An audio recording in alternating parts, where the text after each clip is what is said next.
La flatline me casse les couilles. Ok, salut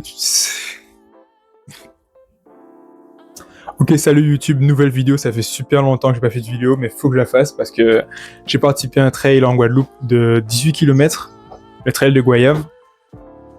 Donc je vais faire une vidéo pour en parler justement de comment ça s'est passé et qu'est-ce que j'en retiens. De base, le trail que j'ai fait, c'était le 18 septembre. Le 18 ou le 28 septembre, c'était le 28 septembre. C'était un dimanche, je crois, si je dis pas de bêtises. Ça faisait, je sais pas si vous entendez le bruit des oiseaux. Je sais pas. Je m'excuse d'avance si vous entendez, s'il y a le bruit qui vous dérange. Les oiseaux, ils me cassent les couilles. Pourtant, il est déjà 16h. Enfin bref, comme la dernière vidéo que j'ai postée, j'ai annoncé que mon objectif c'était de participer à un trail plus long en tout cas, un trail de 50 km. Je sais pas si pour les gens c'est déjà un ultra, de faire un trail de 50 km.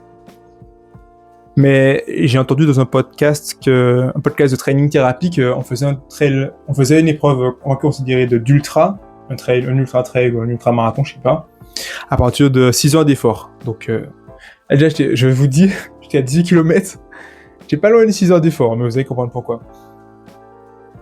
Donc, je pense que quand je vais faire le 50 km, ouais, pour moi, quoi qu'il arrive, ce sera un ultra. Du coup, dans la dernière vidéo que j'ai fait, moi en fait, j'ai annoncé que je voulais participer à mon premier ultra trail. Et du coup, pour m'entraîner, il fallait que je fasse du trail en fait. Donc j'ai décidé de m'inscrire à un trail qui se faisait en Guadeloupe, à Goyave, un dimanche, de 18 km pour 700 mètres de dénivelé positif. Donc voilà, j'ai essayé de m'inscrire comme ça sur un coup de tête, quelques semaines à l'avant. Je savais pas c'était quoi le dénivelé, ça m'est jamais arrivé de faire du dénivelé. Du coup, j'ai participé à ce trail là, à Goyave, 18 km, 700 mètres de dénivelé positif. J'ai jamais fait de dénivelé de ma vie. Et ça a été super chaud. Ça a été vraiment chaud, attendez. La course, en fait, il y avait deux circuits. Il y avait un circuit de 10 km pour 400 mètres de D+, je crois. Et l'autre de 18 km de 700 mètres de dénivelé positif. Je pense que pour mon niveau, c'était mieux de faire 10 km. Mais je me suis dit, j'ai pensé à deux choses. Déjà, j'aime bien la grande distance. J'avais peur de finir et de me dire, oh, putain, j'ai pas fait assez. Finalement, je me rappelle durant la course, quand je suis arrivé au 10e kilomètre, peut-être j'ai un peu de vidéo, j'ai filmé, avec ma GoPro, j'ai un peu d'images, je vous mettrai.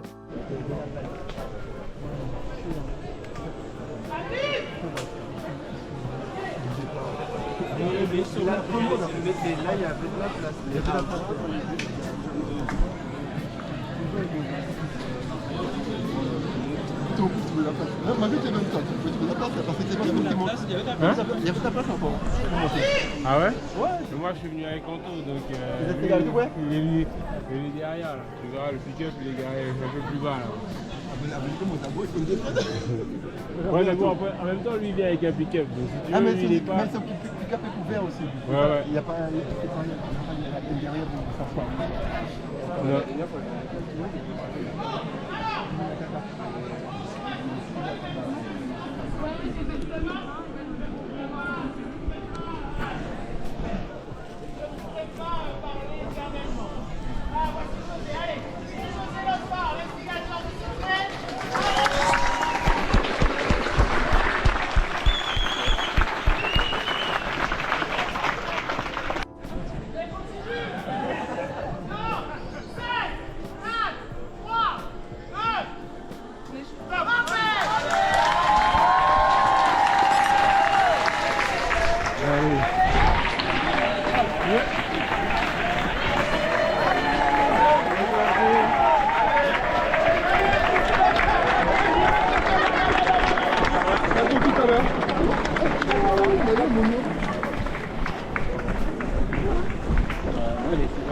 Ouais.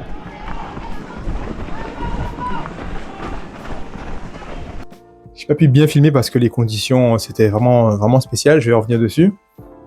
Mais finalement, arrivé aux 10 km, je crois que j'aurais été bien là. Mais bon, j'ai pas eu 10 km parce que j'ai envie de grande distance, j'ai vraiment envie de me challenger. Surtout que si je prends un trail de 50 km, faut pas que j'ai peur de mettre du volume. Et aussi, je me suis dit, je connais pas de terrain de trail, donc si j'ai le circuit de la course, je pourrais revenir. Donc autant prendre un grand circuit, quoi. le meilleur circuit possible. Finalement, j'ai les deux hein, sur mon application Coros. J'avais la montre Coros. Du coup, j'ai choisi le trail long de 18 km. L'équipement que j'ai pris, ben, j'avais 1,5 litre d'eau, j'avais la montre Coros et pour les chaussures, j'ai pas les chaussures là, mais peut-être que je vous mettrai les images à l'écran. J'ai acheté les chaussures de trail, les Brooks Catamount 4. J'ai la boîte là, hein. Mais je vous mettrai les images. Et je sais pas, j'ai mon dossard. Ça, c'est le trail du château, je crois. C'est dans 55. Et le 0,66, voilà, pour le trail de Goyave, mon dossard. Et vous voyez qu'il est super sale. Parce que j'ai pris la boue, je vais revenir là-dessus. C'était une vraie galère, le truc. Attends, c'est 66 ou c'est 990? Non, c'est niveau 990. Bref. Je pensais que c'était 66. Peut-être j'ai couru dans l'erreur pendant tout le trail. Et du coup, voilà. Bah là, c'était pour m'entraîner, j'avais pas vraiment de préparation, j'ai jamais fait de D+, mais c'était le bon moment. Dans la course, ils avaient dit 700 mètres de dénivelé positif, mais à la fin, j'ai regardé mon application, j'ai regardé ma montre Coros et j'étais à 940 ou 950. Ouais, j'étais presque à 1000 de D+. Jusqu'à les 1000 de D+, je les ai sentis. Alors, le déroulement de la course, comment la course s'est déroulée? Mais je vais pas mentir, j'avais pas le niveau. La course était super dure, j'avais pas le niveau, il y avait des montées qui étaient vraiment... En fait, dès le début, on a commencé à courir, c'était bien. C'était dans un terrain un peu de tuf, un peu de terre. Après, il y a une dame qui nous a arrêté, hop, le petit chemin là, vous le preniez. Donc tout le monde a commencé à prendre le petit chemin, il y avait plein de bois, c'est dans les bois, vraiment. C'est forêt Guadeloupe, là où on est. Je sais pas si vous êtes déjà venu, mais c'est une grosse rivière, donc c'est des bois pour une rivière, c'est forêt tropicale, genre. Voilà le délire. Du coup, on rentre dans des gros bois, c'est une énorme montée en fait. Toute la course c'était on monte, et si t'es monté, te dis pas que c'est la fin, si t'es monté, c'est que tu vas descendre. On descend de des rivières, on descend dans de la boue, il y a de la vase, il y a des gars qui ont dû abandonner, il y a des gars qui ont perdu leur sommet. Genre tu mets ton pied, moi pourtant ma chaussure était bien, j'avais bien fait mes lacets et tout, je mettais mon pied des fois trop dans de la boue, trop de la vase, quand je remontais pour faire un pas, la chaussure s'était barrée, c'était un bordel. Du coup je criais comme un tébé. Je mets mes chaussures ou chaussures dehors et je me mettais sur le côté. Là, il y a un moment, j'ai senti que j'avais pas le niveau parce qu'au début de la course, à un moment, ça montait, ça descendait, c'était difficile, c'était soutenu, en plus tu veux pas perdre ta place. Ça, tu dois aller à ton rythme, j'étais tranquille derrière, mais j'ai quand même voulu maintenir le cap, mais à un moment, j'ai senti que mon cœur battait trop vite en fait. Donc je me suis assis. D'ailleurs, je me suis assis dans le chemin, ça a embêté quelques-uns.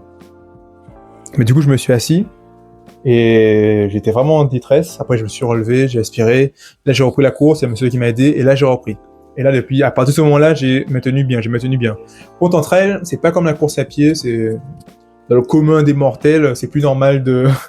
Chez le commun des mortels, c'est beaucoup plus normal de marcher des fois. C'est beaucoup plus normal entre elles de marcher, c'est pas grave. C'est une course sur route, c'est pas qu'il faut pas marcher, mais... Voilà quoi, on n'a pas envie. Le trail, il y a des montées, tu marches tranquille. Et je vais pas mentir, j'ai marché énormément, beaucoup trop. J'étais à la ramasse, j'avais pas le niveau pour cette course, j'avais pas le niveau pour le trail. C'était pas mon premier trail, mais le premier trail que j'ai fait, c'était le trail des châteaux, encore une fois, en Guadeloupe, à Saint-François. Et c'était du plat. C'était certes un terrain, on va dire, c'était pas de la route, mais c'était vraiment beaucoup de plat. Il y avait un peu de montée, mais c'était beaucoup de plat. Et d'ailleurs, c'est ça le terrain que j'ai fait, c'est ça le circuit que j'ai répété pour m'entraîner au trail de Goyave. Mais visiblement, je suis trop bête et je ne savais pas c'était quoi du dénivelé positif. Du coup, le terrain, les gars, c'était de la boue. Les gars, les meufs, je sais pas qui va voir cette vidéo. C'était beaucoup de boue, beaucoup de terre. C'était pas de te mouiller, de te salir, c'est bon. Des fois, des pentes, c'était horrible. Tu glissais, il y a eu des blessés. Mes parents m'ont dit qu'il y a quelqu'un qui s'est blessé à la tête, il avait la tête en sang, c'est chaud. Des fois, ça glissait, donc il fallait prendre des lianes, il fallait prendre les branches. Tu vois, je connais pas c'est quoi cet arbre, mais il y a des sortes de pics dessus, du coup tu t'agrippes, mais tu te rends compte que faut pas s'agripper, donc soit tu lâches, soit tu es déjà en train de tomber, donc tu t'agrippes quand même, mais après ta main elle saigne, ça m'est arrivé plusieurs fois. À la fin de la course, j'avais des égratignures, des griffures, c'est pas des griffes qui m'ont fait ça techniquement, mais bref, des sortes de coupures un peu partout sur le corps. Je vous parle même pas de mes orteils, hein. J'ai eu des... Enfin bref. Voilà. Et ouais, le terrain était vraiment super dur, ça montait, ça descendait, ça... Comment dire, en fait, la première montée, tu chies, la deuxième montée, tu vas en chier aussi, la troisième aussi, tu vas en chier, et ainsi de suite, quoi. Là, je vais en chier, la deuxième montée, je vais en chier, là, pour la dernière montée, je vais en chier. C'était vraiment, mais c'est super amusant le trail en tout cas. C'est sûr que la discipline elle est super stylée. Ouais, franchement, on s'amuse de fou. Et tous les gens qui étaient là, c'était sympa, c'était grave amusant. La sensation que j'avais pas, mais justement, plusieurs fois après le moment où je m'étais, comme je vous l'ai dit, je me suis arrêté, après j'ai repris, j'ai vite compris que j'étais pas au niveau. Et j'ai vu que c'est plein de montées, c'est pas comme sur route où tu enchaînes les kilomètres. Non, là, ça fait 1 heure, 2 heures que t'es là, t'as à peine fait la moitié, mon gars. Et je sais pas s'il faut pas que j'oublie, mais à la fin de la course, j'ai fait la course en 4 heures et soit 4h40, soit 4h50. Donc pour 18 km, 700 mètres de dénivelé, c'est vraiment très mauvais, très mauvais. 4h40, je crois. Mais je vais revenir là-dessus. Pendant la course, après le moment que je me suis arrêté, et quand j'ai à force d'enchaîner les kilomètres, je me suis vite rendu compte que j'avais pas le niveau. Et plein de fois, j'ai voulu abandonner. Mais vraiment, des tonnes de fois. Hein, mais j'avais pas envie d'abandonner, genre. Parce que c'est bizarre à expliquer, mais bon, j'avais vraiment envie de me prouver quelque chose. Donc, genre, t'es en mode, mais qu'est-ce que tu as pensé après, genre, sous le coup, j'ai beaucoup pensé au conseil de David Goggins, la boîte à cookies, de piocher dans toutes les choses qu'on a réussi à accomplir de notre vie. Ça m'a énormément servi parce que moi, je vais pas dire que j'ai une grande vie, c'est que j'ai à peine 23 balles, quoi. Mais je sais que j'ai déjà fait quelque chose de ma vie. Je suis en master en compta, j'ai déjà fait des trucs. Donc j'avais de quoi piocher. J'ai déjà fait des courses, c'était pas ma première course et j'avais pas envie d'abandonner, je suis allé chercher au bout de moi-même pour réussir. Je me rappelle qu'au 10e kilomètre, ça fait déjà plus de 2 heures. Beaucoup plus parce que j'ai fait en 4h40. Donc j'avais l'impression que ça finissait pas, mais en même temps j'étais en mode putain faut que je finisse, putain faut que j'aille au bout. Même si je marche, je veux au bout, j'abandonne pas. J'ai vraiment envie de me prouver quelque chose. C'est une sensation grave étrange. Je sais pas comment expliquer ça, mais genre David Goggins en parle dans son livre. Quand vous êtes en situation de stress, j'ai envie de dire que vous ne réfléchissez pas normalement. Genre, c'est pas quelque chose de normal. Vous n'adoptez pas une réflexion normale. Votre cerveau ne pense qu'à une chose, c'est sa sécurité, donc à se barrer. Si vous réagissez à la situation, à la situation qui vient en face de vous, à ce que vous dit votre cerveau qui est en stress, à vos émotions, vous prenez pas une bonne décision. Donc j'ai vite compris ça en fait. J'étais dans une situation qui n'était pas agréable. Et j'avais qu'une envie, c'est de me barrer. D'ailleurs, j'ai vu des gens qui ont abandonné. J'ai vu des gens aussi qui ont pris le long, mais finalement ils ont fait le court. et c'est ça en fait. Et j'ai failli arrêter. Mais j'ai pensé au fait déjà de ce que David Goggins expliquait, qu'on n'a pas un comportement rationnel. Faut vraiment s'arrêter, marquer un arrêt. Il en parle aussi dans son 2e livre, Ne cède jamais. Faut vraiment s'arrêter, marquer une pause et se penser à qu'est-ce qui se passe si vous arrêtez, genre. Moi, si j'arrête, ça veut dire que j'ai annoncé que j'avais fait un ultra trail, mais du coup, j'ai pas les couilles de le faire. Déjà, j'ai annoncé, donc en fait, le fait que j'ai dit sur YouTube, ça joue un peu. Maintenant, je suis engagé, faut que je le fasse. Ça peut être un peu stressant d'avoir ça, mais c'est bien. C'est comme devoir rendre des comptes à quelqu'un, c'est un petit acte un peu de vous parler. J'ai pas les couilles de faire un trail, et ça veut dire que, genre, quand vous êtes en situation de confort, c'est quand vous êtes en situation de confort que vous pensez à vos rêves, à faire des choses incroyables. Et c'est quand vous êtes dans la situation de stress que votre cerveau, finalement, il va changer d'avis en fait. Il va avoir envie de pas le faire. Et du coup, quand j'étais assis tranquillement dans mon lit ou dans un siège, dans mon canapé, je me disais, je vais faire un trail. Et arrivé devant le trail, là, je flippe. J'ai plus de couilles en fait. Et justement, dans cette situation-là, il faut être capable de marquer un arrêt pour se dire, mais qu'est-ce qui se passe si j'arrête ? Si j'arrête, c'est mes parents, c'était ma mère et mes frères qui m'ont emmené, qui m'ont déposé. Je ne pouvais pas venir. Je savais que ça aurait été chiant de conduire au retour. Donc je me suis dit, je vais appeler les proches. Est-ce qu'il y avait des gens qui pourraient venir avec moi, qui étaient dispo, tout ça. Mais je me voyais pas redébarquer, genre en plein milieu, et me dire, j'ai abandonné, c'était trop dur. Non, même si je marche, je finis cette course. C'est ça le plus important. C'est faire face. Maintenant, tu vois, j'ai fini la course. Il y a eu des douleurs. Il n'y a pas eu de pleurs, mais failli. Il y a eu des douleurs et je me dis, mais certes, j'ai pas le niveau. Il faut que je m'entraîne encore plus. Là, maintenant que je sais c'est quoi le dénivelé, je vais essayer de retourner sur le circuit. Il y a des endroits en Guadeloupe où je peux faire, même si c'est un peu loin. Le week-end, je pourrais faire des week-end chocs pour m'entraîner. Je vais surtout rajouter beaucoup de volume en course à pied. Là, j'ai eu mes examens, ce qui fait que la vidéo est un peu en retard. J'ai passé une période très difficile. Mais ouais, du coup, ce qui fait que il y a une période difficile, donc j'ai dû faire moins de volume en termes de sport. Mais là, je vais m'en prendre progressivement et augmenter, jusqu'à l'échéance. Et même si j'ai pas le niveau, je sais pas, j'en ressors quelque chose de bien. J'ai pas abandonné, j'ai pas lâché, et je me dis, je sais qu'est-ce que je veux, je sais comment m'améliorer maintenant, donc c'est ça qui est le plus intéressant. Je suis content de pas avoir quitté la course. Même si c'était hardcore, on va pas se mentir. C'était vraiment très dur. C'était en même temps super bien comme expérience. C'est vraiment enrichissant d'être vraiment dans une situation de merde. Encore une fois, vous allez lire des livres de dev perso qui vont vous donner de super bons conseils, mais faut vraiment, pour le vivre, faut vraiment se foutre dans une situation de merde. Il y a pire que moi, mais vraiment dans ce trail, j'ai vraiment eu la phase de ok, mon cerveau en stress, il veut se barrer.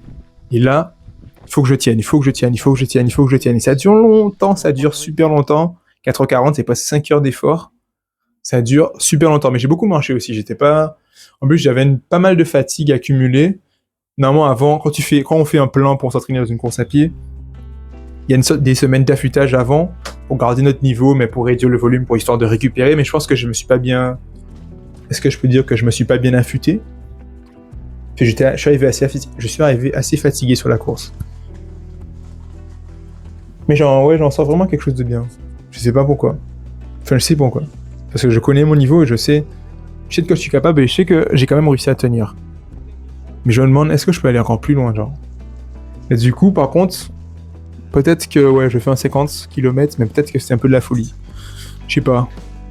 En même temps, j'ai envie d'écouter David Goggins et de me dire, putain, fais un truc que tu maîtrises pas. Genre, pas fais un truc que tu maîtrises pas, mais fais un truc qui est hors de ta zone de confort pour vraiment aller chercher le meilleur dans toi. De notre côté, il faut pas faire le fou. J'ai pas envie de me casser un genou, quoi. Je sais pas. Parce que je dois reporter la date de mon ultra. Celui que j'ai prévu, il est en février, mais il y en a aussi un en juin, histoire de mieux préparer le volume. Ou je vais quand même le faire, en fait, je sais pas. C'est qu'en décembre, je vais faire un autre trail, et en janvier, il y en aura un autre aussi avant février. Et là, je vais vraiment commettre mon niveau. Mais là, mon objectif, après, ça va vraiment être de... Enfin, après, mon objectif maintenant, que je connais mon niveau, là, je vais reprendre l'entraînement sérieusement. Et maintenant que je connais mon niveau en trail, je vais vraiment m'entraîner dans le volume et le dénivelé positif, mais genre... Ah ouais, clairement, c'est le dénivelé qui me manquait, j'avais pas les jambes. Et peut-être le mental, parce que je me suis pas arrêté, j'ai pas abandonné, mais j'avais pas les jambes. Je n'avais pas les jambes pour ça. Ok, des gars, ils sont passés là super vite, hein. Ouais. Je sors du ravito. On est reparti, normalement, il reste 8 km. On m'a dit comme quoi la course, c'est pas 18, c'est 20. Donc, je suis dans la merde. Et let's go, c'est reparti. Tout ça dans les bois là. Mais je pense que ceux qui j'ai laissé au ravito, ils vont pas tarder là. Ils vont m'attraper, ils sont en forme. Moi, j'ai bientôt des crampes là. Ça va être chaud. Comme dit David Goggins, continuez à placer des épreuves devant vous. Et sans même que vous vous en rendiez compte, vous vous retrouvez seul. Ouais, seul. Du coup, c'est surtout ça que je voulais vous partager. Hein. C'est vraiment. J'ai participé à cette course. J'ai beaucoup appris. C'est vraiment. Ça m'a vraiment. Ouais, j'avais pas le niveau.